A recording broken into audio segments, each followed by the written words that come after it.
Welcome back to Philosophy Battle. Today we will be paying witness to a great series of battles in philosophy, where we're going to cover an attempt to show a universal conception of rationality. But first, who would even believe there can be alternative rationalities in the first place? That rationality could be relative. And what does that even mean? We will discuss the major sources from where relativism about rationality even comes from.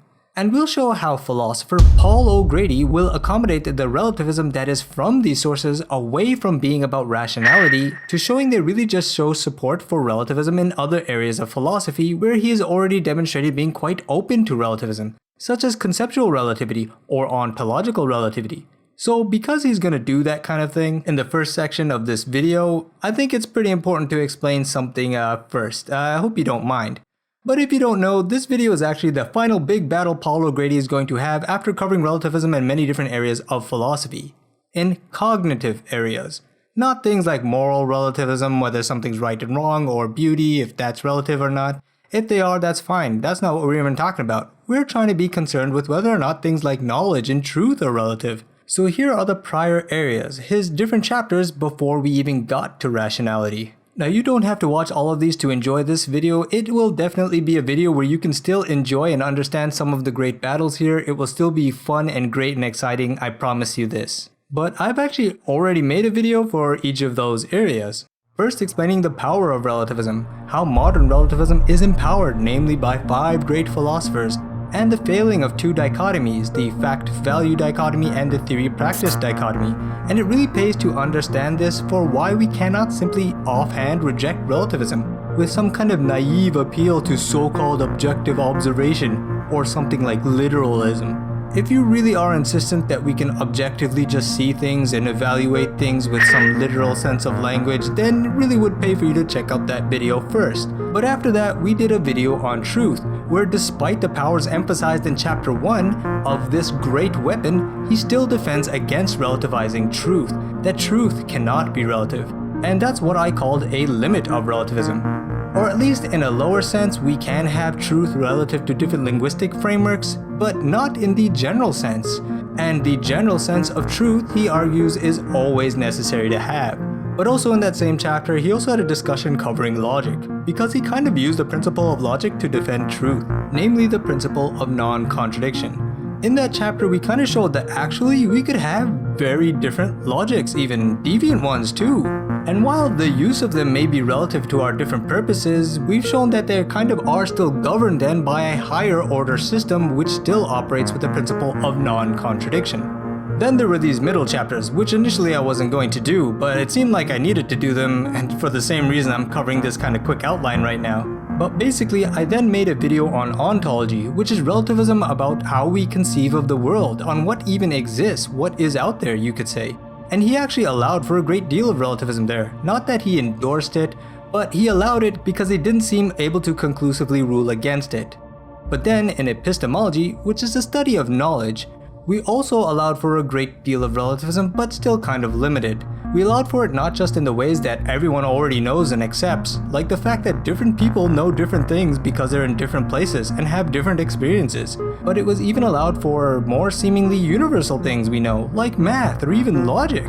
But it turned out it was not completely relative, in that while we can have different models of different maths, logics, and geometries, different a priori systems, still they all have one shared element among all of them, kind of like what we saw in logic.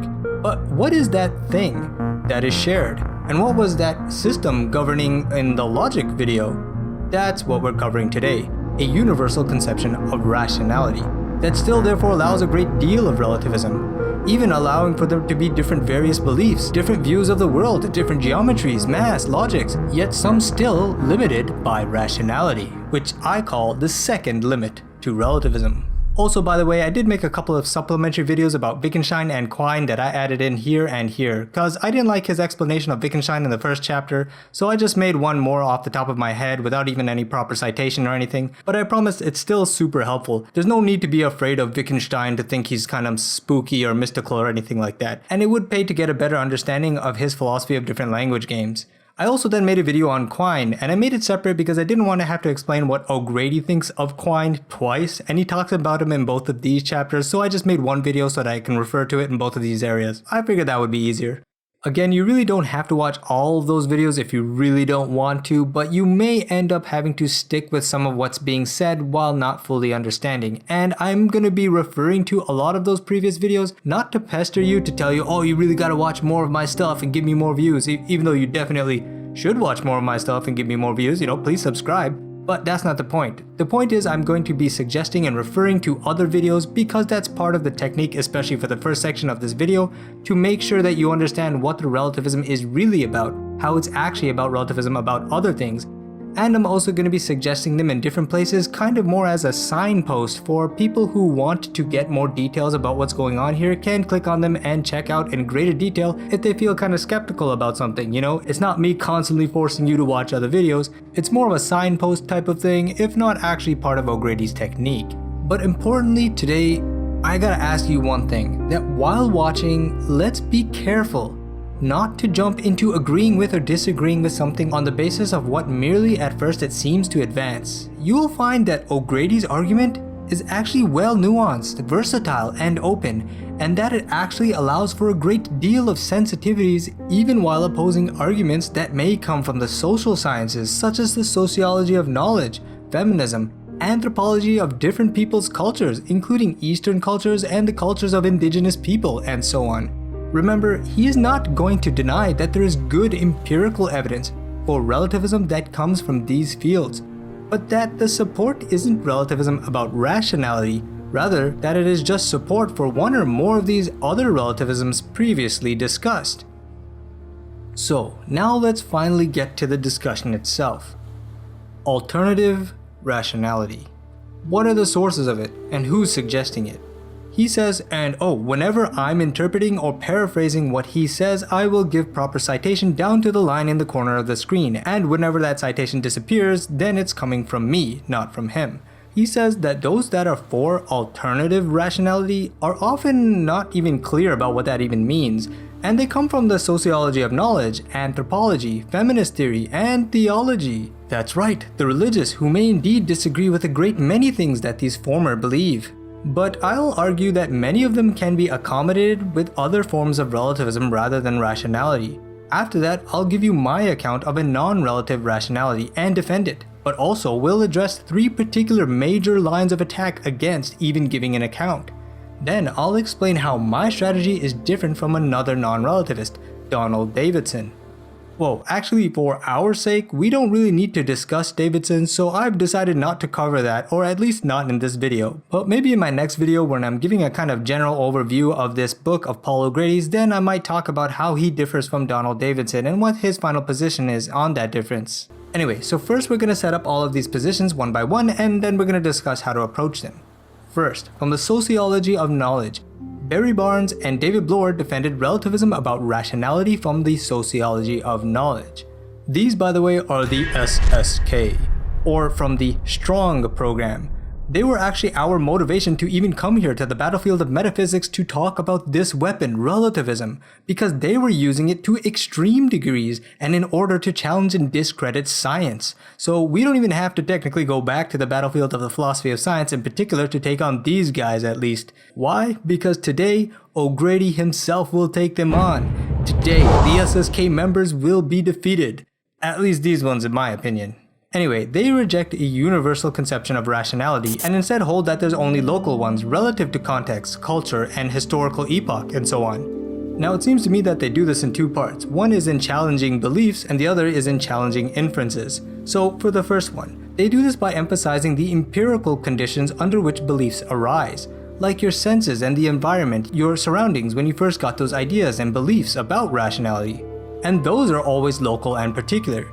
Now, first we may want to say those are just local causes, not exactly the reasons we give as agents for our beliefs, so this doesn't really have to do with rationality, and it's confusing causes with reasons. Well, they actually challenged that distinction anyway. They all are connected to local empirical conditions. There aren't any universal beliefs, ideas, or concepts, not even ones that come as if directly from the world. We've already seen this because of the relatedness. So-called basic beliefs or observation from the world are also shaped by our theories. Despite what the naive may think, as the argument goes, there isn't objective ideas that come directly from observation of a globally available world for us to go by, you could say. So there's always actually just local conditions, even if it's just biological, from where beliefs arise. Coupled with this is also how they point to the failures of philosophers to establish a universal core conception of rationality. But also for the second part of their move, they kind of point to an argument that is similarly used by the theologians, which is about deductive inferences, reasoning as if in a sort of universal way, which is what philosophers like to do, kind of like math, but really let me represent it here in a kind of formal symbolic fashion. It's just a way of arguing that a conclusion will be true so long as the premises that lead to them are true too. So the conclusion gets a justification based on the justification of the premises, and this provides a certain rational justification of which philosophers try to achieve a similar level of certainty in their arguments when we make them. So to preserve this kind of rationally certain way, we try to be as deductive as possible. But they say, and this is a pretty cool move, I admit, they say that actually arguing for the use of deduction requires a deductive argument. So that's actually circular. And circular is bad, because that means it's not really justified. You can't use something as if it is justified in order to justify it, because you assumed it was justified in the first place. Like saying you can't use reason to support why we should listen to reason, it's circular. So because of this, according to them, since circular reasoning is unjustified, then it's not justification, it's just basically faith in deductive arguments. A blind faith in rationality. Which, well, you know what, I'll be honest, that did used to sound like a very good move to me when I was much younger. But can you see the counter? Don't worry if you can't right now, just keep it in mind. We are, after all, just setting up these positions first, and we will actually deal with them later. But they pretty much liken this faith in deduction or reasoning as similar to the same kind of dogma in religion. So clearly here we can kind of see how these particular sociologists' arguments will loan themselves to the theological position as well. Anyway, that's Barnes and Bloor for now. Now these guys also rely on some anthropological work, but nobody's work is more famous than Benjamin Lee Whorf's, and his analysis of the Hopi Indian language, drawing on the conclusion that they have a different metaphysical scheme, that there isn't one universal structure of language. Now back in the ancient times, Aristotle thought that the subject-predicate structure of Greek was actually reflective of the substance-accident nature of reality. But Whorf showed that the Hopi have a very different linguistic structure and a different metaphysical system underpinning it. Basically, the Hopi Indian, who by the way are not Indians, it's just an antiquated way of speaking, but they are indigenous Native Americans or First Nation people if you will, currently for the most part in the reserves of northeastern Arizona. So please don't actually call them Indian unless you're willing to make this kind of clarification at some point in time that I am now at very least. I wouldn't normally do that at all even, but I am going to be following the text as much as possible, so that's why I prefer to do this clarification right now instead. Anyway, the Hopi have this distinction, right, of the manifested and the manifesting. The manifested is all that is evident to the senses, not just in the present, but anything in the past too. The manifesting is everything in the future, but also everything that is just mental. And O'Grady has it with a quite panpsychist view of the mental, and indeed a quasi-religious sense of the awesomeness of the cosmos. Now that's pretty interesting. To kind of double interpret this again, if you will, with my own kind of interpretation, I think this is like saying that thoughts and dreams and ideas that we have in our head are actually a part of the vast cosmos of the universe, of infinite things that actually do very much exist in a very real fashion as material stuff before us. That these things aren't merely created in our own head, but are a part of the universe itself, except these things are simply yet to actually manifest. Almost as if they will naturally manifest at some point, they're still just simply manifesting, leaving them for now at this point still in the future and also mental, but mental in a way that the individual is sort of connecting to actual things beyond just their own imagination like I explained. things that actually did manifest actually before us, so in a way that we can detect them with our senses, we can see it and touch it. Those manifest things are both temporally in the present and also in the past, having being sensed. That's the kind of picture that we have here, and so they claim this is very different from the way typically Westerners view the world. But that's my interpretation of what the Hopi mean, based off what O'Grady is saying, off of what Worf is saying, and maybe even kind of influenced by what Patrick Phillips says later. I don't really know. I need to check that book out, and I will in the next sort of episode. Anyway, Worf himself says he believes he can only give a rough approximation of it, and that the translations of it will completely fail unless we take into account the different metaphysical structure underpinning their language. Now, there are some other examples from anthropology that suggest cognitive diversity, like Bruce Chatwin in his The Song Lines described how the Australian Aboriginals believe the landscape came into being through the agency of the ancestor animals who sang the world into existence. Or the beliefs of traditional Chinese culture about energy, qi, that permeates all things and is also a big part of their traditional way of life, involved in traditional Chinese medicine, martial arts, even philosophical religious doctrines like the Tao Te Ching or the I Ching. But anyway, a lot of the discussion focuses on the Azande. Despite the many examples, it's really the Hopi and the Azande that I find most frequently cited as if to support the idea of radical diversity to the point of disconnect even. But anyway, based on the work of anthropologist E. Evans-Pritchard. Oh, upon editing, I realized that throughout this entire video, I've been calling him Pritchard instead of Pritchard. It's Pritchard. Sorry about that. Names. Subscribe. The Azande believed basically there's witchcraft and that it is transmitted from mother to daughter or father to son. But also that after they have died, a post-mortem inspection can be done on their intestines to show conclusively if they were actually a witch or not.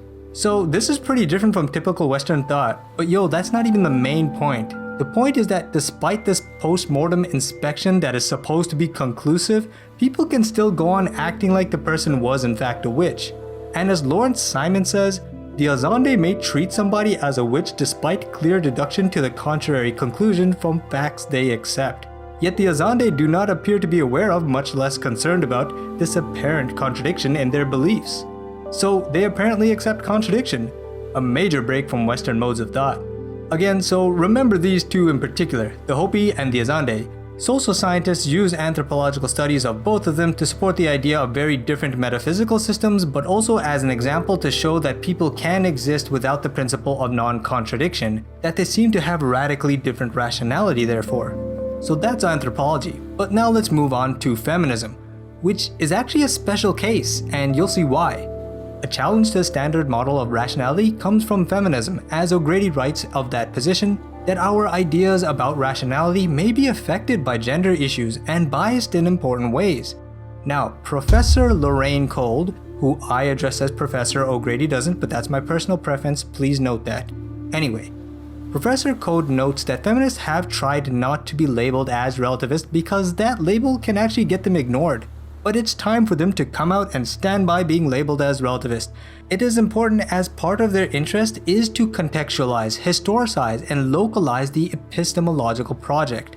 That is, they want to put the study of knowledge to account for local factors like the time period and the geography, indeed, even as I believe it, even to consider the gendered makeup of the people who claim to know things. Calling that kind of work relativist could silence it. But Professor Code really wishes to challenge the whole opposition between universalism and relativism in the same way that other dichotomies have been challenged from many different fields, not just feminism. Dichotomies of it's just one or the other thing, such as the fact-value or theory-practice dichotomy. Again, here's where if you want a deeper understanding about these things and how they've been challenged, I've done that in the first video covering the power of relativism that goes into explaining what these are and how they failed historically, or, at least were challenged, and it's pretty important to grasp that. Anyway, challenging this would allow for positions in between universal and relative. And Code actually notes that using a specific conception of rationality as if universal historically has tended to be used to discredit women's knowledge, or knowledge produced by different races or cultures than those of the epistemology makers. So in a way, it's similar to the non-Western case. But perhaps unlike others, and this is why I said this, that this is a special case, O'Grady says that Professor Code is not an extreme relativist. And it's pretty clear here if we take what O'Grady said earlier at face value, that if her aim is to challenge this dichotomy, then she isn't siding on just one side. She's kind of wanting to take a more middle position, and is actually in a position kind of like the one O'Grady himself took on the epistemology chapter. Again, please go check that out. But he's actually saying this in terms of ontology, not epistemology, because he says Professor Code believes relativism is compatible with realism, that there is a real world to which we must answer. So it seems O'Grady is describing her position as what we would call, if you have seen the ontology video, a sophisticated realist position. That she believes we do face irreducible facts in our experience and that we don't invent the world at will. So I'm actually really interested to see where Code herself talks about things like this and takes this stance. And O'Grady cites her book, so I saved up some money and I bought her book. But geez, O'Grady, I wish you would have given some page citation for this stuff. Now I got to read this whole book and just find out that realism stuff in there. Anyway, it's gonna take some time to get to it, unless there's some massive support from you guys to go through Code's work, which I'm definitely still kind of interested to do, but it just seems like it may take a while given the amount of support I have now, and I don't really know if anybody's even interested in it. I mean, I can barely even afford philosophy books right now, so I'm just saying I'll go where there's massive support to do that. Anyway, she thinks a big problem is just the narrow view we have on rationality because of the more traditional examples of it. So she suggests looking at a wider context of the knower, their social and political role, the place science and technology has in a capitalistic society, the cultural impacts of what we deem knowledge or not, for example. Feminists have brought up issues of imperialism in claiming some kind of universal sameness, how it can actually merely just center certain ethnicities, men, or a class, or be Eurocentric, for example. Which that kind of makes total sense. Think about how unilingual English-speaking Americans just think that English is somehow universally normal and that everything else is weird. That kind of makes me laugh. Anyway, sensitivity to this type of thing has begun to change in Western culture, and it's starting to show in the laws and social interaction as well. Keep in mind this book is actually written about 20 odd years ago, which is starting to be a kind of hard pill to swallow, because I think of this as recent work, but I guess compared to these 5 philosophers it is, let alone Kant or oh my god, Aristotle, that's ancient stuff. Anyway, it's also beginning to affect epistemology, the study of knowledge, and so it may lead people to hesitate in writing off the beliefs of others, no matter how radical and eccentric. Well, speaking of eccentric, theology, and it seems specifically Christian theology. Here's where we have Wittgensteinian fideism from Rush Rees and D.Z. Phillip. These are people that are trying to use Wittgenstein's philosophy of different language games to defend religion. They feel that rationality of religion is its own thing, so it cannot be judged from the outside, in a similar fashion that we have explained language games, that one cannot mix language games, and there is no super language game, and so you certainly can't go into Darsh's woodshop and try to correct him according to what you believe science says and tell him that block of wood is mostly empty space. What? No, ayo, this is a solid block of wood. I'm not lying, I'm not trying to be metaphorical, I'm literally saying this is solid. This was an example that I brought up in my rough loose video about Wittgenstein. Again, if you'd like, please go check it out. It's a very good video and it really explains the importance of how language games work. It's not simply that some people are trying to be poetic and others are trying to be metaphorical and some people are trying to be literal. That's not what's going on when you talk about different people having different language games. Anyway, so they claim that you cannot judge the rationality of religious belief with a rationality from other language games or other practices, namely science. And other philosophers of religion have also been heavily influenced mainly by postmodernists to argue for radical diversity by pointing to the failings of the moderns to establish a universal count of rationality. And this kind of sounds like the error O'Grady points out in Rorty in our epistemology video, saying that just because certain projects in philosophy have failed doesn't mean all of philosophy has failed. Anyway, this is often called the collapse of foundationalism, and it's actually conflating a number of issues that O'Grady has also written about.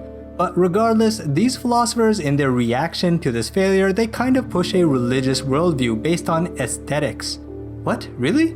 Yeah, things that are non-rational, even non-cognitive grounds.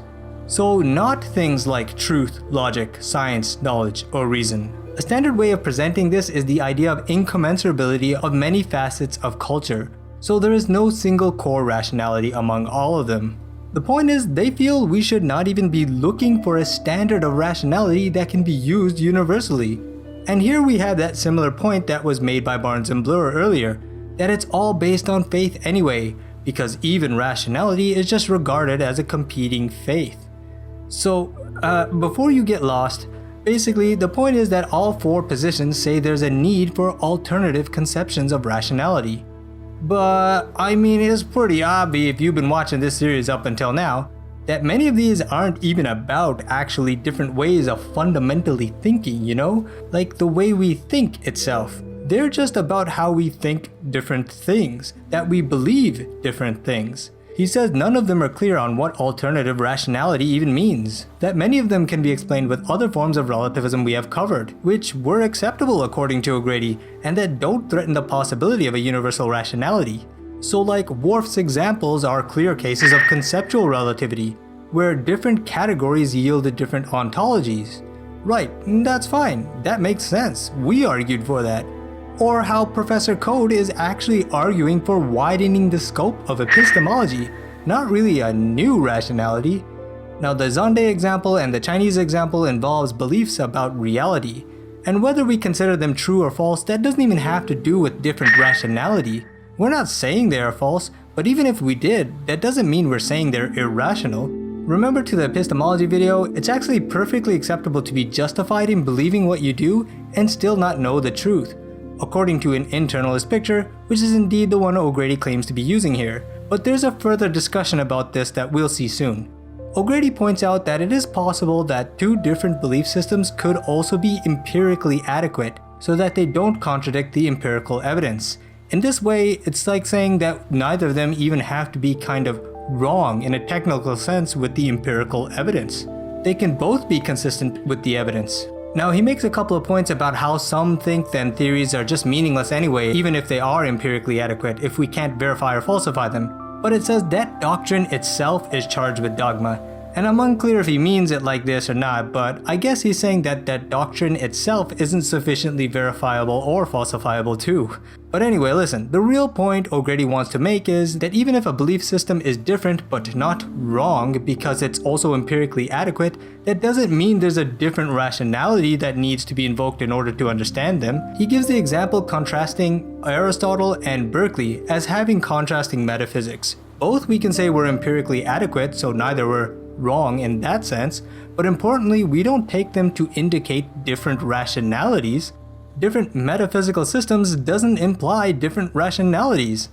Okay, so they don't really seem clear on what alternative rationality even means, so I guess why don't we first clarify what we mean by rationality first. Then O'Grady will show his conception of what rationality must at least include, what he means by it at least, and then we'll see if any of these really meant an alternative to it. So, rationality. What is it? Now, if you need a break, don't worry, you can take it now. Hey, look, it's a doggy. Somehow familiar. Aw, it's super cute and cuddly, isn't it? What? It's not? Okay, don't worry about it though, cause it doesn't exist. Anyway, that was a metaphysical dog. Let's move on to core rationality. Calling something rational can be applied to a lot of things. Like an action can be called rational, where given a certain belief, an appropriate action is taken that is then considered the rational action. It's goal-directed. It doesn't have to do with if the belief is true or not, just that a certain action is the best to bring about a desire given one's beliefs. It's just instrumental. But this isn't about that instrumental kind of rationality. It's not about appropriate actions given beliefs. This chapter is about whether holding that belief itself is either rational or not, based on a universal criteria regardless of culture or historical epoch. But before trying to present this universal criteria, let's be clear about a few things. Now these are some details for those more attuned right now, but if you don't get it, don't worry about these, the battles will still be awesome regardless afterwards. First, internalism versus externalism. In terms of epistemology, this is an internalist rather than externalist picture. And if you're unfamiliar what those are, again, you can check out that video about epistemology if you really want to. This means that rationality is not necessarily connected to truth. So one can rationally believe something that turns out to be false. Just because you believe something that wasn't true doesn't mean you were being irrational. You can still be reasonable within the context of what you do know. Second, substantive versus methodological. Beliefs aren't just judged as rational in of itself. Like a single belief isn't on its own rational depending on its own content. So it's not a matter of substance of belief. Hence, this is not what we would call a substantive conception of rationality. Instead, it's about how those beliefs are acquired, what the reasoning is for that belief, and how it connects to other beliefs, and what does one do with them that's judged as rational or not. So this is a methodological conception of rationality. To be clear, this is not if your belief is true or false. It's about how your belief connects with other beliefs. Like in argumentation or deduction, how you infer some beliefs from other beliefs. That's the how and why we're calling this methodological. A third important note is that there's a distinction between core and localized notions of rationality. The core notion of rationality is universal in all our treatments of belief, but local notions have specific features that are not universal. For example, the core has a principle of non-contradiction, that we must avoid contradictions. But local could be that you just discount a certain person's testimony because they are unreliable, so it's rational to do so, but that's not universally so. These local things are relative to contexts of discussion, goals, or concepts we're using, for example. Even the methods we choose may be different for law than it is in physics, say. Seeking out precedent might be more important in one than in the other. Using stats may be important in certain ways when studying psychology, which are not as important when studying art. Using deductive logic that demands certainty isn't as appropriate in probabilistic contexts. So to be clear, O'Grady is not arguing that all rationality is universal, but that some aspect of what it means to be rational, a core conception, is universal. And in terms of this core mentioned, it's internalist and methodological. Okay? So what is this core though? Tell us already, O'Grady, we're tired of your clarifications. So the core rationality has two components, logical coherence and evidence.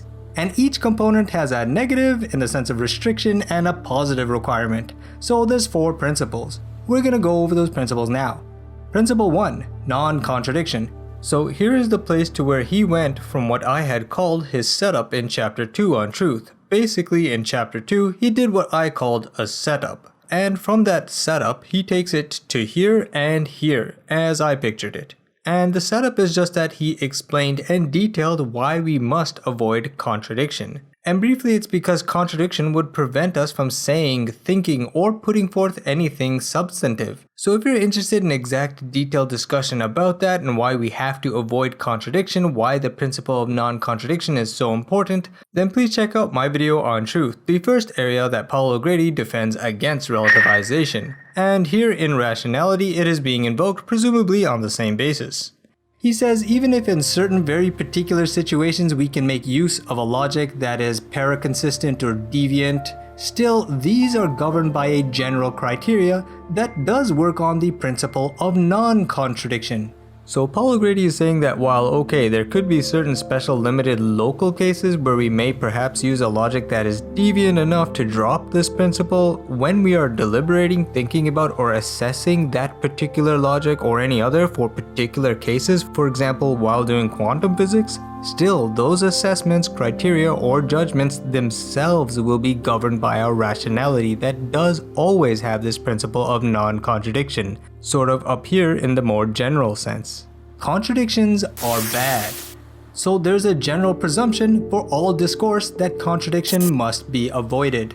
He says, sure, we do sometimes make contradictions, we're not perfect humans. Sometimes things only superficially appear like a contradiction, but on closer inspection it isn't. Or maybe there are some other beliefs involved that would explain why it's not really a contradiction.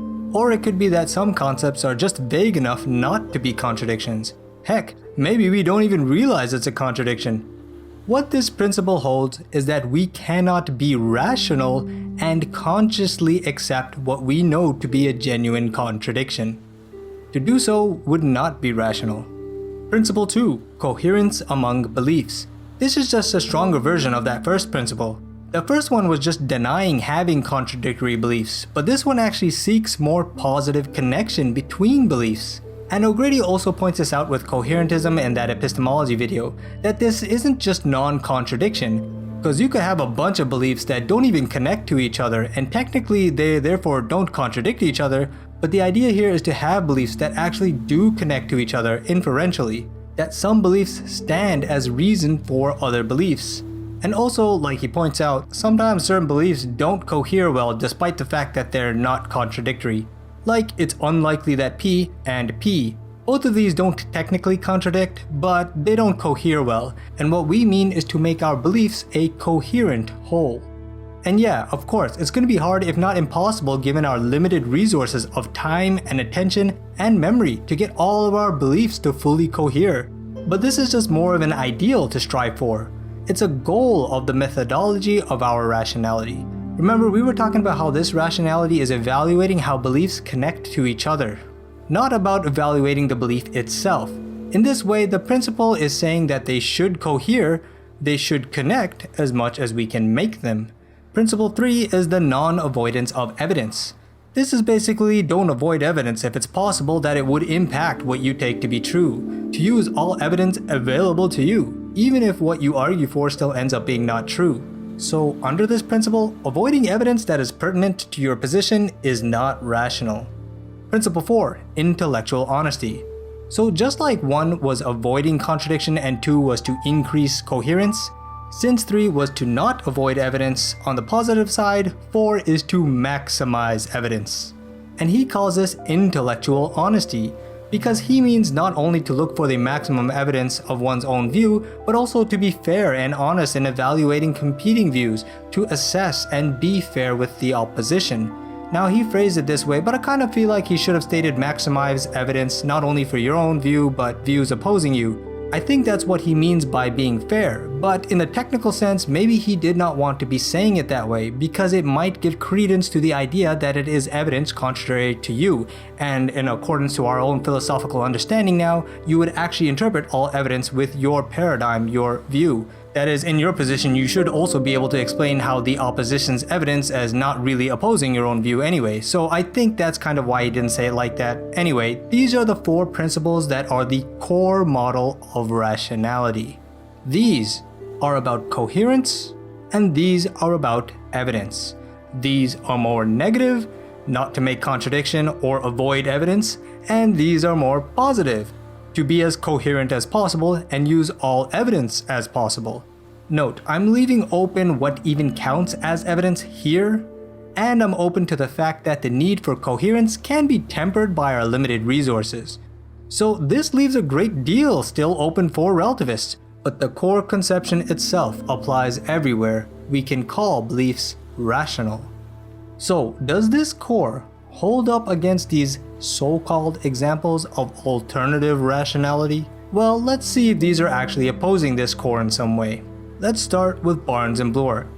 They claim that all evaluation, even what counts as rational or not, is just local and non-universal. Now, the initial move to counter this is something we must be familiar with by now, is basically to press self-defeat, asking what's the status of that claim then? Is that just local? Because it seems like you want it to be universal. Well, Barnes and Bloor bite the bullet on this, as a means to thwart off what they know is pending self-defeat. They say no, it's just local too. Yeah, we're also just being local. But that's deeply problematic. It's deeply problematic in a way that I don't think most on the battlefield that wield this weapon to extreme degrees truly appreciate. Why is it a problem? Because if you take that to be just local too, then it fails to engage in even disagreeing. And we already saw this type of thing happening even and explicitly in the Kirk videos against the true for me relativist. Anyone who disagrees is, by the fact that they're disagreeing, in a different intellectual location, and so it makes a situation where disagreement is impossible.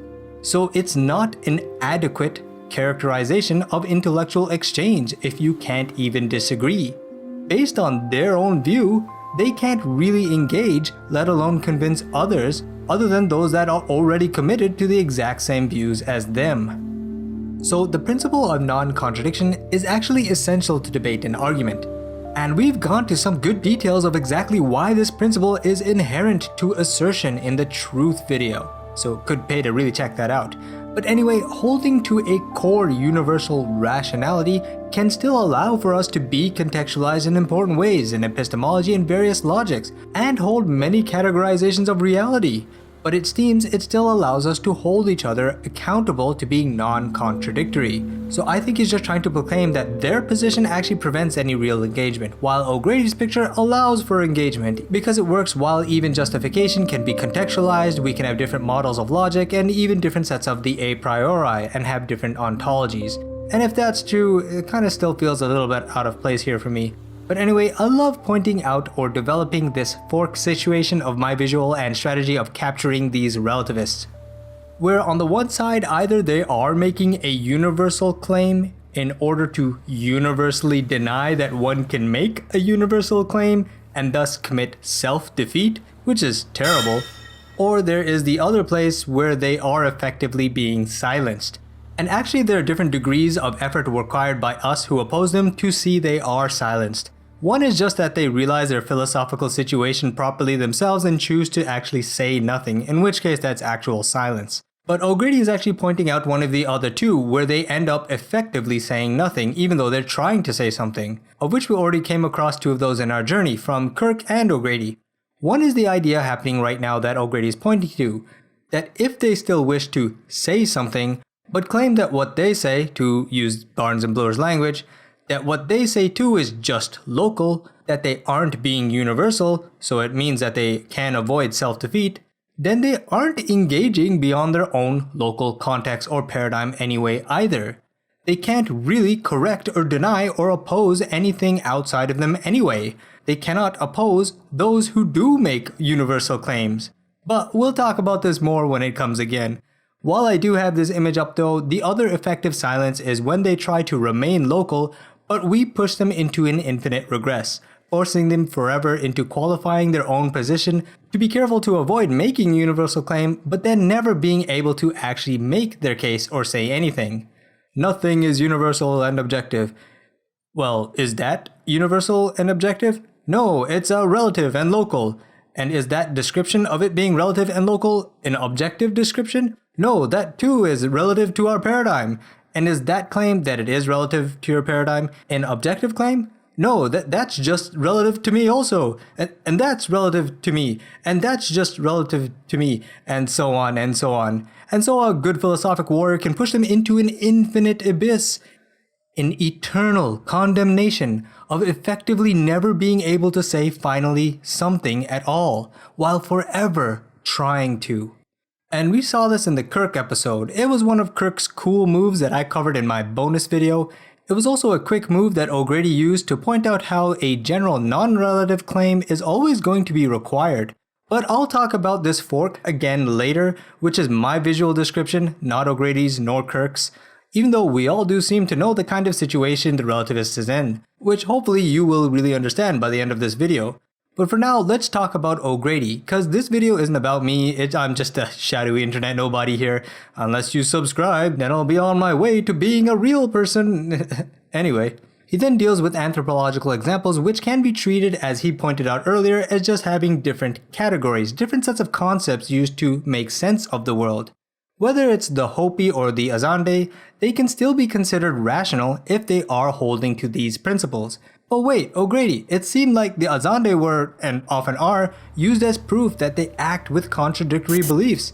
So that should mean they are not rational according to your core rationality, right? It mandates the principle of non-contradiction, isn't it? Well, if you remember what O'Grady said in that section, it is similar to what he's gonna say here. That it could be argued that the Azande don't actually accept contradiction. It could be that they really just don't care about the apparent contradiction in the example, but that doesn't mean that they actually endorse contradiction everywhere else. Or maybe there are some beliefs that we aren't aware of that explain why they don't actually accept contradiction. such as maybe if the inspection proves the parent wasn't a witch, but the son or the daughter is still suspected as witches, it's only because they begin to believe that that wasn't their real parent. Or maybe it's just nuanced in certain ways that we aren't aware of. Like there could actually be two different kinds of witchcraft, one that has to do with the parents and the other one that has to do with this post-mortem inspection.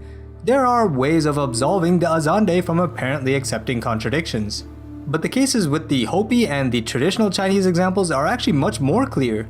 They actually are obviously coherent worldviews. You know, I find it kind of interesting here that it seems that O'Grady has actually placed the anthropologist relativist about rationality in a position where they're the ones who have to present these other cultures as being somehow incoherent and contradictory, as if they would have to do that in order to support the idea that they have a different rationality. Anyway, both the manifest manifesting and the concept of qi are involved in important ways in dealing with the world, and they can perhaps be perfectly empirically adequate, kind of like we spoke about earlier. They may lead to no contradiction with empirical evidence. So that also means they wouldn't be avoiding evidence. Now it's true, their system could contradict a materialist or a physicalist metaphysical conception, but just cause two metaphysical systems are in competition doesn't mean one or both is irrational. It could just mean that one is false, say mistaken about some things, or just underdeveloped. In fact, when it comes to things like qi, one might argue that it is involved with and explains a broader range of phenomena than just the physical, like emotional, moral, social, and so on. So in that way, one might hold the Taoist as superior because it explains a wider range of phenomena. Actually, this fits pretty well with what Professor Code's feminist position was, to widen the range of epistemological investigation. That doesn't mean changing the conception of rationality though, just changing our focus and the use of this important tool of ours, rationality. Now when it comes to that theology stuff though, we really see the teeth of this core. Just because there are different domains, like arts and science and theologies, that doesn't mean they are completely cut off from each other. But also, and I would say more importantly in my books, their position seems contradictory. It uses what it wants to deny. Now we'll talk about this I think more closely since I think he's referencing the argument as being the same one used by Barnes and Bloor, that whole you can't use logic to support logic thing, that because of that it's just faith anyway. He says it blithely deploys a general criteria of rational acceptability to reject the notion of rational acceptability. So like I said, we'll talk more about challenging this type of thing later. But also, it doesn't really engage with the relevant evidence, cause there's a lot of material about theism if it is even defensible, and even if one says the debate based on evidence is inconclusive, that itself is a conclusion reached using an argument. To argue that there is not enough evidence is still an argument based on the evidence. So O'Grady here says none of these arguments are actually able to dislodge or opposes with their examples what he suggests is the core conception of rationality. So it stands still, it's still there. But he says there are three initial objections he quickly wants to address against this core conception that he presents. One is a potential criticism that it's just formal, that it doesn't really say much at all. Two is that there's too much stress on the evidence, that there are contexts where maximizing evidence and weighing out counters won't really apply when you're running from a bear, you ain't got time for that. Three is that it's just too ideal, people don't actually reason like this, we often fail to reach the standards set out by this model. So it seems empty, not generally applicable, only applicable in certain contexts anyway, thus not universal, and is just an unrealistic ideal. Okay, to quickly deal with these, first off, relativists about rationality say there's no universal standards or features at all. So compared to that, just on the basis that my model opposes that, shows it definitely has content. And in fact, it's got 4 principles that hold across all local differences, like legal versus physics. And using it, you can accuse someone of being irrational if they oppose these principles, like if they're being inconsistent or purposely ignoring something that would matter. So yeah, it's super broad, not in small part because it's open to what we can even count as evidence, but it's not empty, and they do work. Secondly, the model is meant for when we are deliberating, not while we're running from a freaking bear. But yeah, afterwards we can still think about and wonder about if running from the bear was the most appropriate. So it is applicable in all contexts of deliberation. The model isn't meant to be descriptive of all psychology, like acting on instinct, just the basics of what makes deliberation rational in all cases. Remember, as a minimal criteria. Thirdly, like someone already given these caveats for, no one is saying that humans are ideal, or that we could live up to this model perfectly in all cases. As we have already admitted, we have limited resources. We can't always afford to be totally consistent with our beliefs. That could take massive amount of time going through every little thing that we believe, even to make minute adjustments. And not all of our beliefs can connect to each other in an inferential way. Some things definitely won't have to do with each other. Heck, even with evidence, there's a point at which amassing even more has gone beyond usefulness. But being limited creatures doesn't amount to abandoning this model, it's just an aim or an aspiration while we deliberate. It's more a guide of our cognitive activity.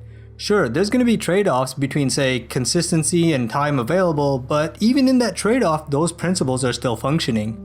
So again, our limitation isn't reason to deny a model of core rationality or suggest there's some massive diversity in rationality. So despite all these defenses, an ally to the relativist might point out that yeah, we have shown some claims of alternative rationality can be accommodated with other forms of relativism. Cool. And a core model, a universal model of rationality has been presented. Cool. But that was just assertion. We haven't actually shown an argument against the relative rationality yet. Specifically, there are a few issues that have been neglected, like the question-begging nature of the absolutist claims, or the problem of incommensurability.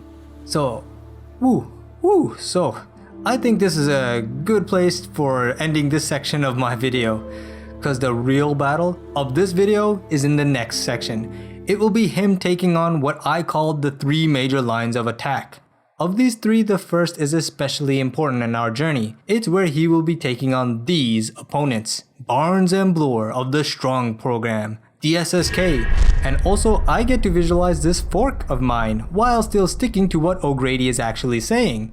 So put on your hat, or take off your hat, or burn it. But let's get ready. When you are, then we'll start. The Causal Challenge. So we've already shown B&B's claims earlier. If you forgot, you can go back if you need to, but crudely said, basically it's about how all your beliefs, even your beliefs about what counts as rational, are connected to your local environment where they came from. And also you can't use supposed universal reasons or arguments or anything as if supporting using reason, because that would be circular and therefore it's just kind of taken on faith rather than proper justification. But anyway, there is what O'Grady calls 4 issues when it comes to their arguments that he wants to go through. The first is their defense against being accused of self-defeat. And as O'Grady says, which is true for our purposes as well, this will be the most important issue. Second is their attack on the importance of evidence, principles 3 and 4, with that locally derived stuff. Third is their attack on the need for logical inferencing, their attack on 1 and 2. With that thing about not using reasons to use reason, cause then that's just fate, you know what I mean. Fourth also has to do with translation and incommensurability, but incommensurability has its own challenge section, so we'll talk about that there. But of these 3 then, first on the question of do relativists about rationality commit self-defeat? I've straight up said on the face of it, yeah, they do. When they try to argue for their own case, they actually presuppose universal conceptions of evidence and rationality, and so that cuts against what they are saying, that there is no such universal conception. Now, if they choose not to argue, great, then they can just be ignored. But the relativists say back, no, we aren't using a universal conception to argue. Even in our own argument, we are just using local conceptions of rationality. So according to them, we can't just accuse them of being self-defeating just because they are making an argument. Now O'Grady does kind of describe this as a good move. You see, they think this is sort of pushing the burden on the universalist. A burden to prove that all arguments have to have universal rationality. Which is a problem, firstly, because if we insist that it's a premise for all arguments that it use a universal conception of rationality, then we can't ourselves conclude and make an argument for a universal conception of rationality, because that would be circular. That's why they would accuse us of question begging. But also, if not a premise, but say a precondition, so it's not circular, but a precondition for asserting any content, well, O'Grady says that's too strong, because it would mean everything asserted is by the nature of having been asserted rational. So we're gonna need something else. But don't worry about these. Some relativists may think the battle ends there and declare themselves victors, claiming that the universalist can only beg the question against them, but the battle actually goes on. So in response to this is what I call, not O'Grady, just my term, but it is to identify this move, of claiming that they themselves are not being universal but local and relative in their own claim, is just one of failure to engage. But let's listen to O'Grady. He says a powerful intuition is how the relativist about rationality makes even disagreement difficult if not impossible. Imagine I'm opposing Barnes and Bloor and their relativist account. According to them, there's no shared standard to resolve this issue, so we are in an intellectual impasse according to them. But while they are defending their view, they seem to themselves be universalists, and he gives some quotes as an example from their Relativism, Rationalism, and Sociology of Knowledge. We'll look at them now, but with my commentary. Numbers may favor the opposite position, but we shall show that the balance of argument... Argument? I wonder what kind of argument. The balance of argument favors the relativist theory of knowledge. Far from being a threat to scientific understanding of forms of knowledge, relativism is required by it. On the level of empirical investigation, there is more evidence. Evidence? What is this empirical investigation? There is more evidence to be cited for relativism than against it. Right, so we're evaluating something above relativism and its opposition that favors relativism. I see. The relativist, like everyone else, is under the necessity to sort out beliefs, accepting some and rejecting others. Look, these are just really good fun, aren't they? We're just like pointing out how they're inconsistent, that they themselves are universalists, and I'm having fun. If you're having fun too, please let me know in the comments below. Let me know that you're having fun. This is great fun. Anyway, you see, Barnes and Bloor also cite Mary Hess, who I wanted to possibly cover about a year ago, but anyway, they cite her as to defend them against charges of self-defeat.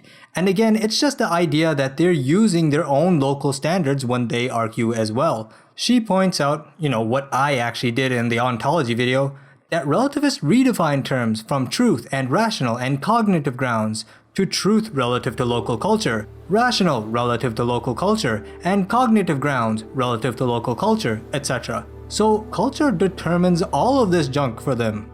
This means presumably when they say balance of argument or empirical investigations or evidence, they mean this just as local notions of those things.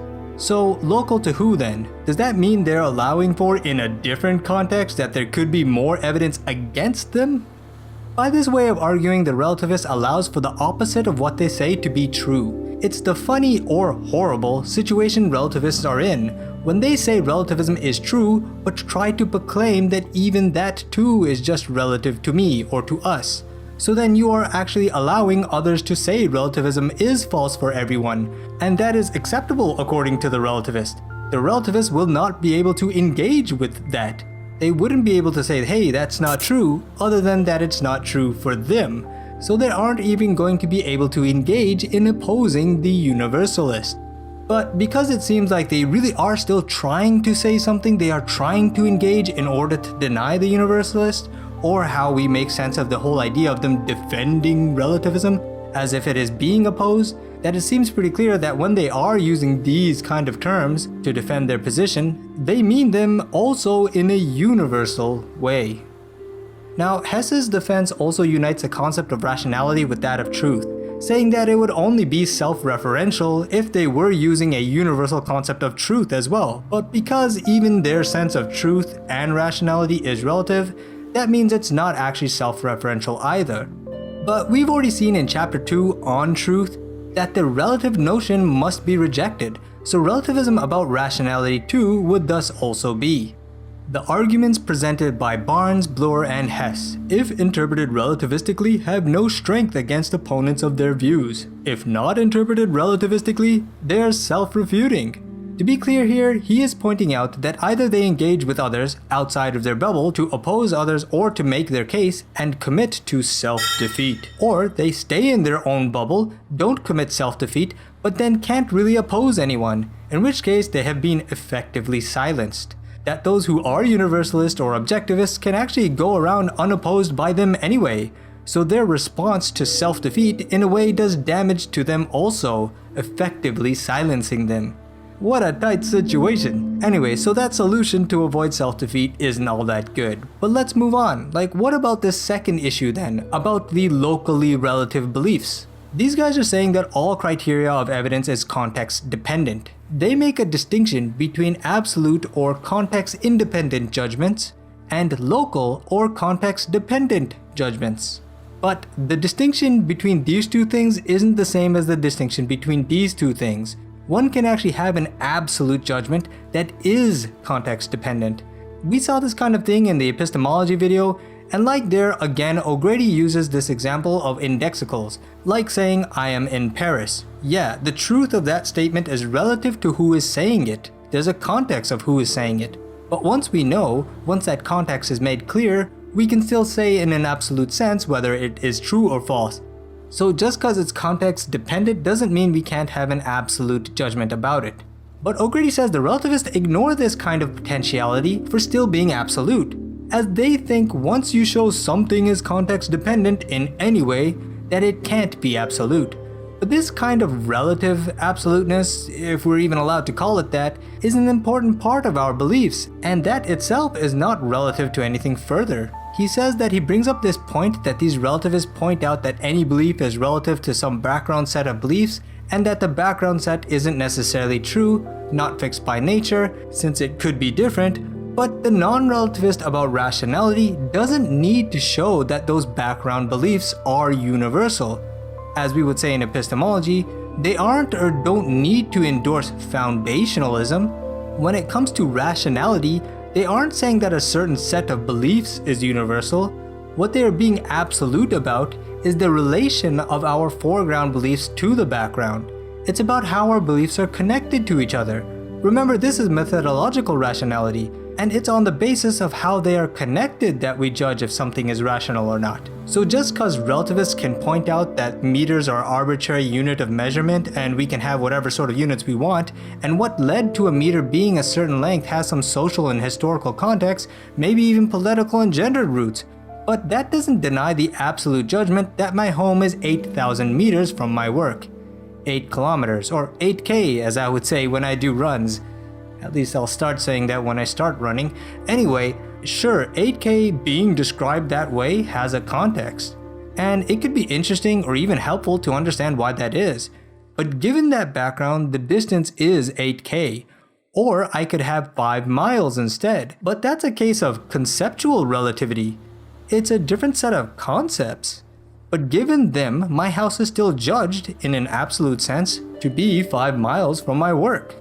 Now I'm gonna say this part really fast because it's just my own opinion and I don't want to take too much time with it, but O'Grady says the relativists ignore this kind of thing, and I think it's really easy to see both how, in a sense, yeah, every belief is sort of relative in the way that every measurement is also relative to a unit of measurement. And this, in addition to the philosophical difficulty in trying to explain or describe what objective things are beyond conceptualization, these together lead the relativists to the erroneous conclusion that some kind of mind-independent reality plays little to no role at all in what we believe. And I think that's ridiculous for the many reasons we are covering in this video series on relativism, and it was actually the source of why we addressed the SSK, including these members, Barnes and Bloors, as the enemy on the battlefield of the philosophy of science. Did you get that? If not, don't worry about it. I know I said it super quick. Barnes and Bloor have good arguments against a more traditional foundationalist or naive empiricist, older ways of doing philosophy, because they show how our background beliefs are themselves based in local causes. Beliefs based on them are not necessarily so, and can even be wrong. But that doesn't do anything to the new level of philosophic warrior out here. Just because something has local or causal connection doesn't mean it can't be the reason for a belief in a fallible way, and we saw a similar thing with the externalist in epistemology. But anyway, getting rid of the need to have infallible reasons to believe things based on things that can't be otherwise. Getting rid of that doesn't mean we get rid of needing reasons for our beliefs, even if those reasons are fallible and contextual. So they have failed to attack universal rationality on this basis. Okay, that's about beliefs, right? But what about issue 3? That seems to address rationality more directly, against the universality of using inferences, against using logic, right? But that argument actually leads to skepticism for using reason or argumentation, not really relativism, not the idea that there are different fundamental logics that we could use. As a reminder, they say you can't justify deduction using deduction, like justifying logic using logic. Because of course that's circular, so they claim there can't be a justification of logic that isn't circular. Now like I said, I used to think this was an awesome cool move when I was younger, but then like some 10 months later, I guess as O'Grady says, ignore for the moment the irony of the fact that that itself is an argument. Well, I couldn't just ignore it when I was young. When I realized this too, I found it also pretty cool to note that this is itself an argument, so it is assuming the efficacy of argumentation. But then this takes me down a path that may need another video in order to be most fair to the opposing opposition, but anyway, O'Grady doesn't even need this move. He says it pretty clearly that it implies there is no real logical justification at all, not that there can be multiple. He says, like with the empirical foundationalist thing, their argument is good against those who want to take a strong defense of logic in its foundation, but he says a post-Quinean view of logic can accommodate their qualms. The idea is that, hey, logic is integrated into our web of beliefs. It isn't the foundation of all of our beliefs, and isn't justified in some special way outside of the other beliefs within our web, but without it, we just don't make sense. Yeah, we can have slightly different versions of it, but they all obey the principle of non-contradiction. So just because logic isn't justified in a special way, doesn't mean it's held on faith, or is irrational to hold. Understanding what O'Grady is kind of saying here actually may take a viewing both of the logic video and the Quine video if you're up to it. But suffice to say, with this move, it's over for these enemies of ours. Finally, philosopher Paul O'Grady has, in this sense of our journey at least for my narrative, has defeated this enemy. This was a great battle against a tough enemy, and it's been a long time since I left the battlefield of philosophy of science where we first encountered enemies of their kind. Oh, by the way, Patrick J.J. Phillips is specifically going to focus on the ways in which Wittgenstein is used and focus on taking on Winch and Rorty, even to a much greater degree than I think O'Grady does here. So please keep that in mind that all these warriors, Barnes, Bloor, Rorty, Winch, Norsetina, Latour, and so on, they are and have been taken on or battled by many philosophers. It's not just one or two here and there, it's like many that have responded, philosophers, historians, and even scientists. This is just O'Grady's response. But anyway, there are a few battles left for O'Grady now, and if you need a break, you can sit by the bonfire for a bit. And if not, just take a Phoenix down and heck, we'll go. I mean, my room is so hot right now while I'm recording this. Anyway, okay, let me grab a drink and we'll continue.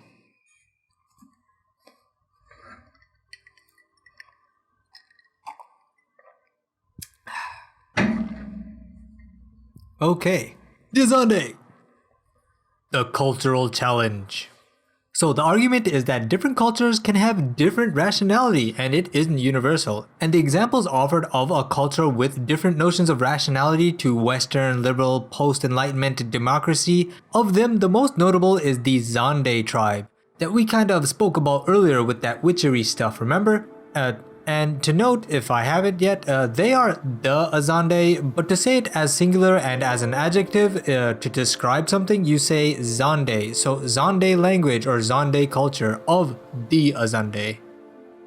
And sorry if I've already kind of screwed that up. I make lots of mistakes in my videos, spelling mistakes, and I don't even say things properly sometimes, but that ain't stopping my philosophic passion. You know it. Anyway.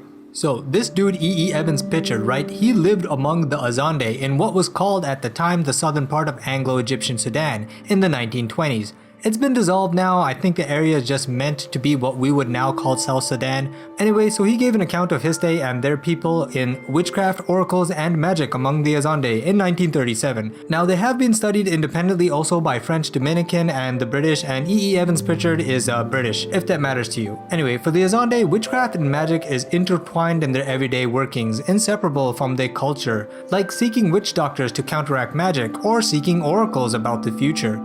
So it was an elaborate set of beliefs with no basis in a scientific view, but also, and more importantly, they apparently accepted contradiction. They believe that witchcraft goes from father to son and mother to daughter, and even kin is treated as witches. But in practice, they only treat close paternal link of a suspected witch as also a witch.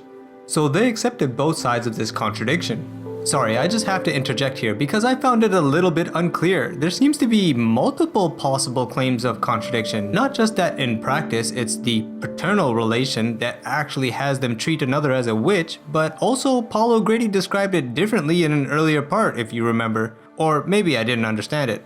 Anyway, it seemed actually like he was describing the contradiction as in them suspecting someone was a witch despite evidence of a post-mortem inspection.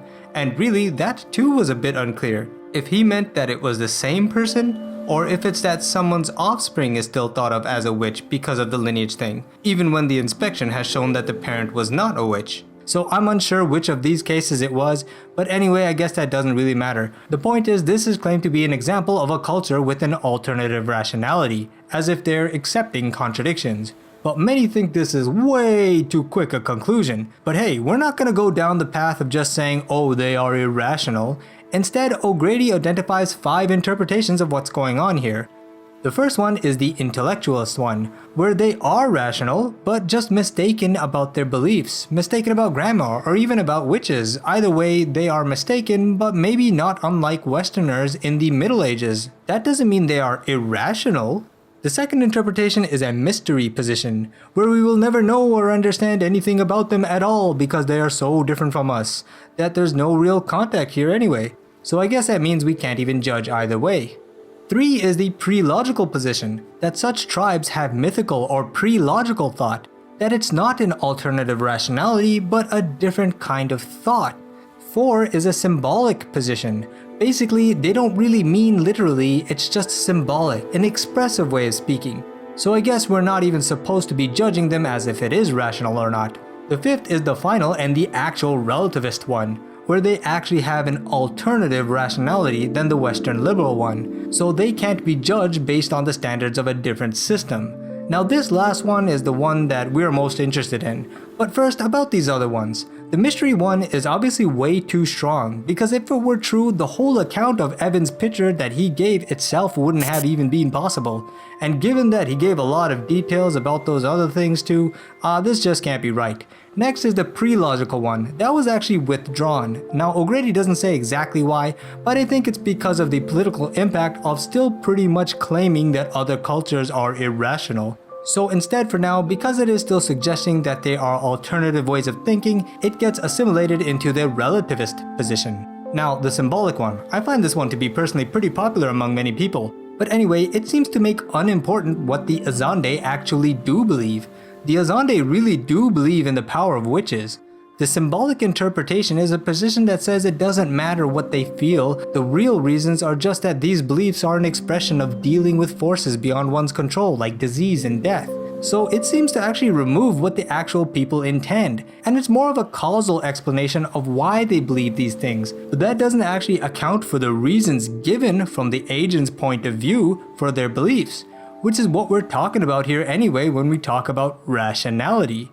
So because of that, we really only have 1 and 5 left. And our account given earlier is the intellectualist position. That they aren't irrational, they're just mistaken. Remember, as we explained, perhaps they just don't care in this regard, or are being inattentive, or they have beliefs that we aren't aware of that would remove the contradiction. And I want to talk about this later because I have a real big problem with those who bring up the Azande or even the Hopi to suggest alternative rationalities versus Western liberal post-enlightenment democracies or whatever have you. But I'm not going to get into it right now, but please just note it if you will. I just find something disturbing here in the way relativists use the Azande as an example of alternative rationality. Maybe it comes up with Phillips, I can't remember, so that's why I don't want to cover it now. We'll check out Phillips first and then maybe I'll talk about these two tribes. Anyway, so it's 1 versus 5. Now how does the relativist argue for their interpretation as the correct one then? Enter Peter Winch. Now Winch basically makes a point that natural science doesn't grasp motivations in the way that social sciences does. And he says that it's tied into the understanding of different standards governing different ways of life. Listen, more importantly for us, I think the point here is that he takes Wittgenstein's arguments about language games, how the meaning of our words come from their use and practice within different language games, and there is no overarching language game, and uses this in a broader sense to argue that different societies can be considered using or being different language games, and even science and religion can be considered different language games. And again, please take a gander at that Wittgenstein video before you think that this is just a symbolic position again. It's definitely not. It would be a major error if you think saying they're using different language games means that someone is just being poetic and mythical and others are trying to be literal. That's not at all what's going on here when people talk about different language games. So this video will help you a lot if you think that's sort of what's going on. But anyway, when it comes to Winch, doing like them relativists do, he says even the notion of reality is relative. So then reality is not what gives language sense. And it's not that European modes of thoughts are right and the Azande are wrong. So Winch relates the rituals of the Azande, their magic rites, to the significance of human life, which is the motivations part that science doesn't always account for, if at all. There's some supporting critique also from Simone Weils on the means of production in Western technological society, and also is similarly in line with Robin Horton's comparison of African thought and Western science and why he chooses to live in Africa. But you know what? Even Horton didn't find a need to suggest alternative rationality. O'Grady says Winch is right in pointing out the differences in natural science and social science that takes a greater account for motivations, emphasizing the need for sensitivity to different cultures, warning against prejudices of our own culture. But he doesn't have to defend these by alternative systems of rationality. So the argument for cultural relativism is great, but it doesn't necessitate relativism about rationality in particular. But now let's try to switch gears. Let's look at some arguments that are actually against relativism of rationality in a cultural context. First, a couple of minor empirical things to note. When it comes to the work of anthropologists, they tend to highlight the ways other cultures are different from our own, rather than look at the vast majority of ways that another culture acts in a way we would consider mundane or ordinary. Ways that would fit exactly our own conception of rationality or ways of thinking, let's say. Evans-Pritchard's own work shows that while the talk of the witches is important, the vast majority of what they talk about isn't witch related. The second empirical note that we have here is that if each culture really couldn't be challenged from the outside of it, and there was nothing of reality to answer to, then change wouldn't have happened. But we can empirically, historically see a pattern of old beliefs dying out in face of a new system, like how ghost stories in rural Ireland waned out after electrification. But more importantly now, some philosophical points against alternative rationality in a cultural context. Firstly, to understand another culture, one has to translate their language into one's own, to be familiar, and all the anthropologist is hearing are verbal utterances while in a certain perceptual situation of the translator. The translator has to figure out utterances for assent and dissent, yes and no, I think as if to confirm or disconfirm. And even thinking about yes and no, the translator thus has to project their understanding of that, of logic and inference, and also has to assume that the other is generally seeing more or less what the translator is. Imagine how impossible it would be as a translator if we could think that the other is having a radically different perceptual experience at the exact time that we are trying to understand and translate what they are saying. Also, the translator has to assume that what is being uttered more or less is connected to the environment. These are presuppositions of the translation process. They can be subsequently fine-tuned, but are required for the very possibility of translation. To understand the native language, one has to presuppose that they share a great deal of our way of thinking about the world. This cuts against the claim that there are radically divergent rationalities. O'Grady says, finally, Winch is right that understanding meaning is context specific. What counts as sharp, what is solid, what that even means depends on context. Or like how we saw the importance of context with indexicals, I am in Paris. Once we have that context though, we can establish the truth, and we don't have to establish that on a different rationality. It is true that Western interaction with traditional cultures have generally been to disadvantage those cultures. It is also true that anthropologists in the past have been guilty of cultural prejudices about the objects of their study, assuming uncritically their superiority and that of their culture. However, a swing to the opposite pole of denying any possibility of critical evaluation of such cultures is too extreme. I'm not claiming here that Winch's actual position involves such a strong claim, although it could be pushed in that direction. It is important to be able to make a call on the relative truth claims of such cultures. The task of a core model of rationality is to allow for such critical engagement without necessarily prejudging the issue on one side or the other. But the important point here is that the data from alien cultures and the philosophical arguments about them are not at all compelling on the possibility of alternative systems of rationality. So that is the cultural challenge done. Wow, what a long battle. I mean, maybe it wasn't as philosophically difficult as other ones, but what do you think?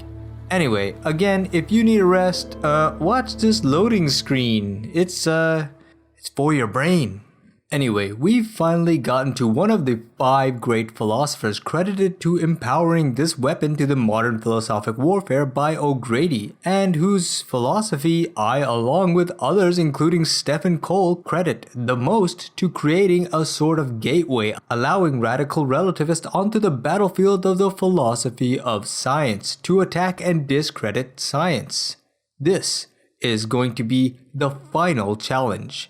The Incommensurability Challenge. Drop that Kuhn.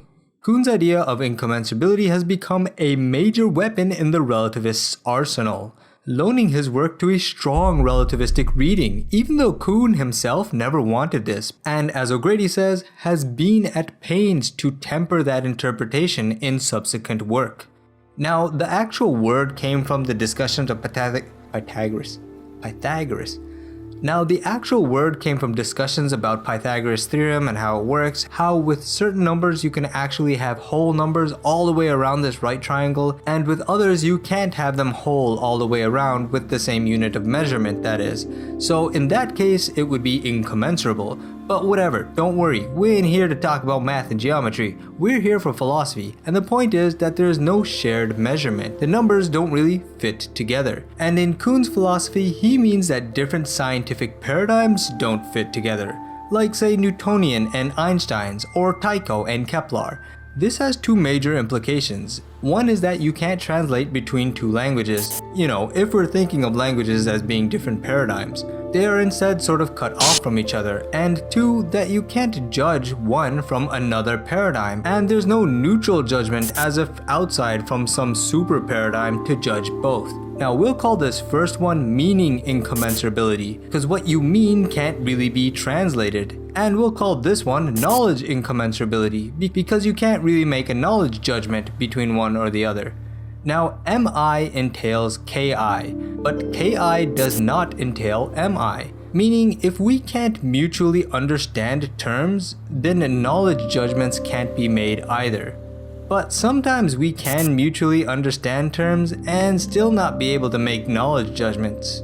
Anyway, there's also a distinction of global and local. As in, do you mean that all of the language can't be translated, or just parts of it can't be translated from one to another? Or do you mean that we can't have a judgment of the knowledge claims in one to another, that none of it can be like that, or just that certain claims, or just that certain parts can't be judged? So that's what we mean by is it global or local. Just so we're clear on what's gonna happen here, basically for alternative rationality, we need global KI. we need to make sure that there's no knowledge judgments in one that can be connected to the other, that can fit with knowledge judgments in the other. That's what needs to be shown, and there's two ways to do it. One is to show just global Ki, the other is to show global Mi because it would lead to global Ki. But of these four, which one did Kuhn mean though? Well, Kuhn's actual thoughts, and then he describes Kuhn's philosophy. But let me do that. I actually made a video on Kuhn from his own words, so we don't even have to take it from O'Grady, and I also made a video as to how this impacted and led into relativism, but I'll describe it now for what we kind of need. Basically, a scientific paradigm is a period of a scientific community working in a specific way with a certain general theory in place, like Newton's theory or Einstein, as I mentioned. In a paradigm, all observation or evidence, what it means, we could say, is interpreted with that general theory of the paradigm. So like the observation of seeing the sun move across the sky. In one paradigm, it counts as evidence that the earth stays in its place, and that the sun moves around us. And in another paradigm, the same observation is evidence that the earth is moving around the sun, with the part of the earth facing the sun changing as we rotate. So it's not really evidence that gets us from going from one to another. In fact, the same observation counts as evidence for both. In fact, even if in one paradigm we find something that we shouldn't have or shouldn't have been there, it doesn't prove that the theory is false. Instead, we blame ourselves for maybe doing the experiment wrong somehow, or try to explain it away. But if it's gone through enough of the community and nobody can really explain it away properly, then it just counts as an anomaly. And if there's enough of these anomalies to shake our confidence in our general theory and practice, then we have a crisis and switch like super fast over to another new theory that doesn't have those same problems and explains it all, the exact same observations. So since that switch wasn't based on evidence, where there was a super or neutral paradigm in between, and it has to do with how the scientific community feels, this paradigm shift is considered by many to be not rational. But anyway, that's just a crude explanation of it, so again, if you're interested in science, definitely please do check that out. The important thing here, as O'Grady puts it, is that if paradigms encompasses all that counts as being rational in a given situation, and if there are different paradigms with no overriding system of adjudication, then it seems to establish global Ki. Or in other words, relativism about rationality. Oh, also again here, what we are concerned about is global Ki. That relativism about rationality is specifically when we have global Ki. The other ones don't seem to imply it. So what about Mi, the idea that we can't translate? Well, remember, if we can't have a shared understanding of terms, that also implies Ki. So we're really going to be concerned if the Mi is global or not.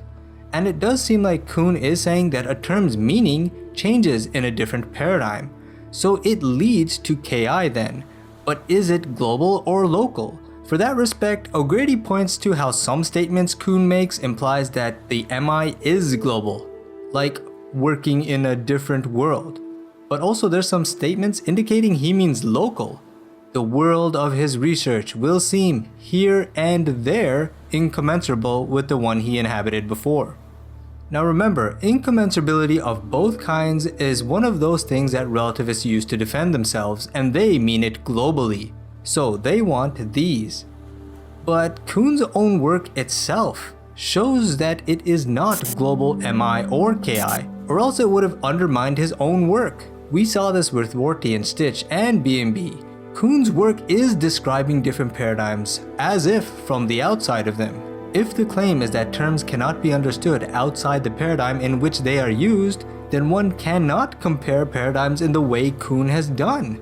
For example, the story of the competing views of Lavoisier and Priestley couldn't be described in the aftermath of Lavoisier's triumph if global Mi were true. Furthermore, it would be impossible to tell if theories were genuine rivals or not if the thesis held.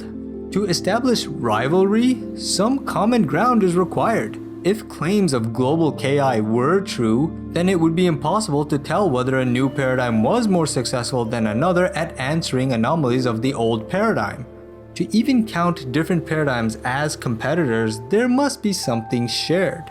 So despite how relativists use, or perhaps rather abuse, Kuhn's philosophy, it itself cannot be taken that way. And indeed, it seems Kuhn didn't intend for it to be taken for use by extreme relativists. Now, some respond, well, Kuhn's work is possible because it works within a broader paradigm of Western science itself. That science itself is its own paradigm, so that's how those comparisons could be made. But there are other paradigms in a broader sense too, like say ones of non-Western culture or religion. Now, to take on this kind of move, O'Grady then gives some brief history.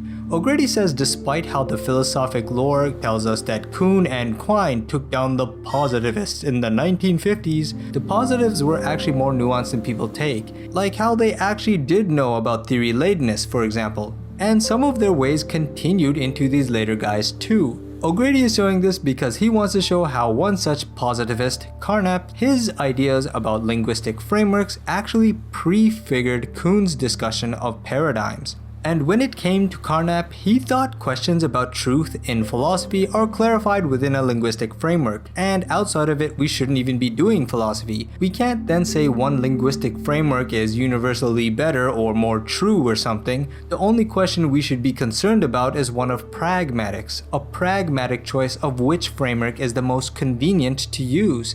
And the same is thought of with Kuhn's paradigms, since there is no general one outside to judge between them. That rationality is only within, and outside it's taken to be irrational. Now in the truth video, O'Grady did actually challenge this by showing how questions of truth in a more general sense still actually persist up here outside, because it still matters to ask, is it true that this linguistic framework is useful or not? And in the logic episode, he showed how we still seem to need some criteria to evaluate different logics or linguistic frameworks to judge the systems, not as inherently right or wrong, better or worse, but still to judge which system is best to use, where and when, which is what we're doing now, discussing that upper level thing that governs, which is rationality. And so the same applies to Kuhn. Core rationality does govern even between paradigms. They do govern the paradigm changes within science. And similarly, we can see that with different modes of thinking as well, like non-Western cultures, theology and feminism also hold these minimal standards. Remember, just being coherent and not avoiding evidence, like these may seem not that substantive, but again, the enemy is saying there is nothing that persists. O'Grady says that different modes of thinking, non-Western culture, theology, feminism also hold to these minimum standards. Then he points again to a self-defeat, that the very idea of global KI, which is the idea that there is no universal way of judging or evaluating, can't be articulated or defended without someone using the minimum universal standards in order to articulate it. He says then basically, yeah, there are local incommensurabilities, that some parts of our practices can be incommensurable. Maybe there's no common way of judging or translating how much I love olives and you hate them. Maybe there's no way of comparing from the outside what career path is the best in a kind of objective sense. But that's fine. The real issue when it comes to rationality, which is what we are only ever concerned about here anyway, was with the global ones. Now, David Wong may suggest that there are certain values in traditional Chinese culture that are incommensurable with Western culture. Maybe we can call that value incommensurability. While sympathetic to this view, I do not believe it implies any doctrine of alternative rationality. Different values, different worldview, all of that is compatible with having a universal standard for rationality. Now in this next figure, for this challenge, it gets personal. Sort of. Remember, this is gonna be the final battle. Alistair McIntyre. O'Grady says a significant challenge to universalism about rationality comes from McIntyre, who espouses that there are different traditions of thought that embody their own criteria of rationality and no neutral ground to evaluate them. First off, the self-defeat, like we have seen many times now. A quick response is to wonder which tradition McIntyre inhabits and how he manages to discuss and evaluate the ideas of so many people from other apparently incommensurable traditions. It should seem like such an obvious move now how incredibly unacceptable it is to claim that nobody can judge different cultures while at the same time judging different cultures as being not judgeable. A longer response has to do with accepting that there are many big differences, but that it isn't actually a difference of rationality. McIntyre uses a huge number of historical examples of cultures that come into conflict. and he criticizes the defenders of universal rationality as lacking social imagination. One example he uses, which O'Grady describes as close to his heart, oh my god, are we gonna do an organ attack? Is the difference between the Irish Gaelic speakers and the English settlers of the 1700s. And I'm focusing on this one as I am a speaker of both those languages. So MacIntyre says that different languages are incommensurable because they embody values and a large complex of social relations as well. So indeed there are many differences, but the point is, how do you characterize those differences? O'Grady then uses what he calls a less politically fraught example, how two universities could use different terms, like in one you're a senior freshman and in another you're considered a second year. They can also have different methods of organization. In one there might be a 3-year degree, in another it might be a 4-year degree. There could be even different decision-making procedures. In one, a staff member can accept late papers if they decide. In another, you have to ask the head of the department to accept late papers. So different vocabulary, different social structures, and different justification procedure. But no one would claim that this is different rationality. So 18th century Ireland, right? The native population have a distinct religion, bardic system, agriculture, which clashes with the new system. Which, by the way, even that native system was a mix of Celtic, Norse, Norman, Elizabethan, Spanish, and Italian, but I guess they weren't incommensurable, huh? Anyway, funny little remark there by O'Grady. Anyway, Irish and English were different. But it wasn't a clash of rational exchange, it was force, coercion of a cultural takeover.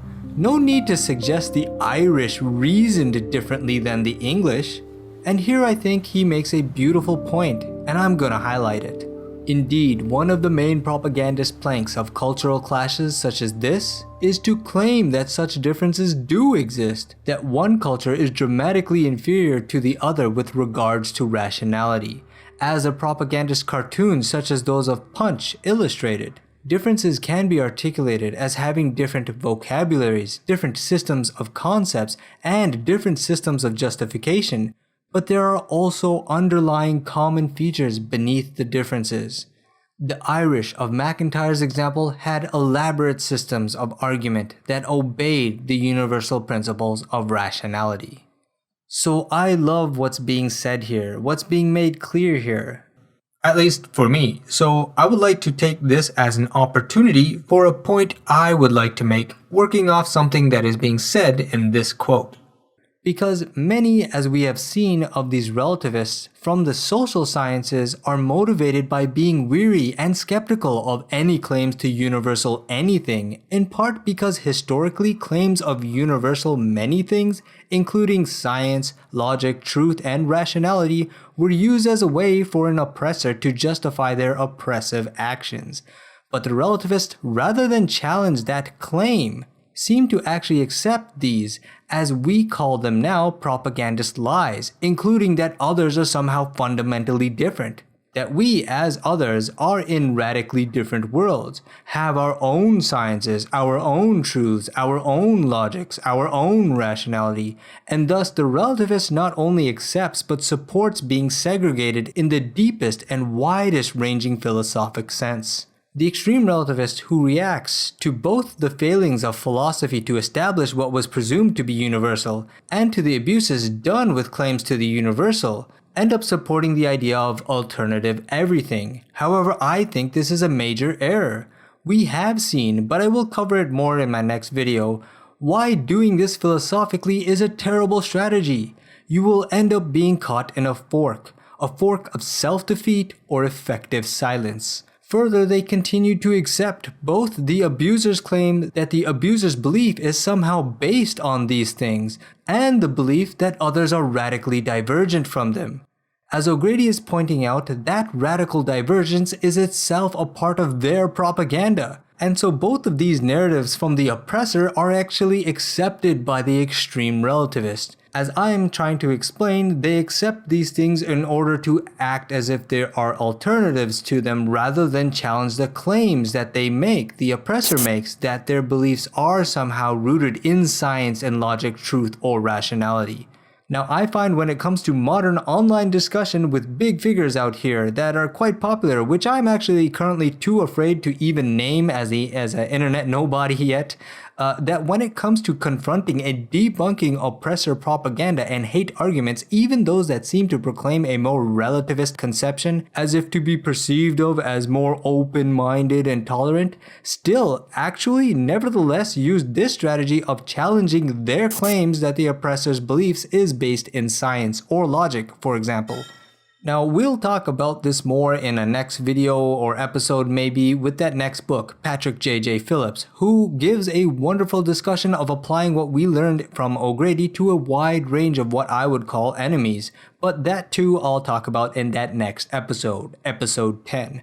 For now though, we have finally seen here that while we can have different beliefs, and we can even be justified in having those very different beliefs, while our concepts shape how we see the world, even when it comes to very basic observations, that too can be different and relative to our culture, or gendered, or have a political framework. Still, this weapon, even empowered by 5 great philosophers, has its limits, and O'Grady marks them out. This is our second pillar, the second limit.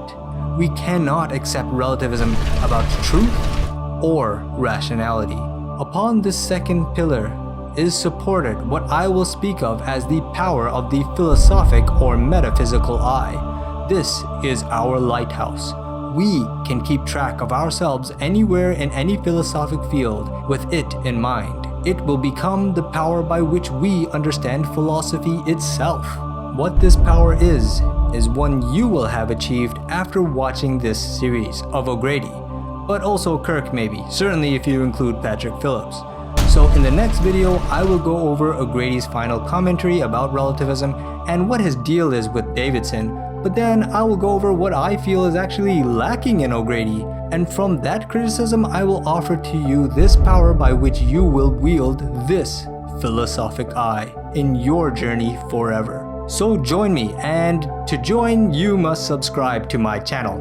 If you can, please offer some effort into trying to support me in some way. I do this for passion, but also I think there's a great need for this kind of philosophy to be visualized and exist on the internet.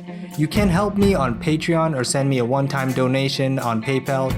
But if you are not comfortable financially yet in helping support me, please then just share my videos. At very least, if you have Twitter, follow my Twitter, because if I'm ever abused by YouTube or this video streaming service that you're watching this on, then perhaps another social platform will allow me to have enough voice to get some justice for my concerns if anything ever goes wrong, okay?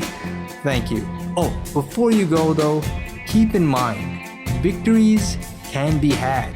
Progress in philosophy is possible. There are philosophic champions, but all of philosophy cannot be won. There will be no end to philosophy. Philosophers keep battling.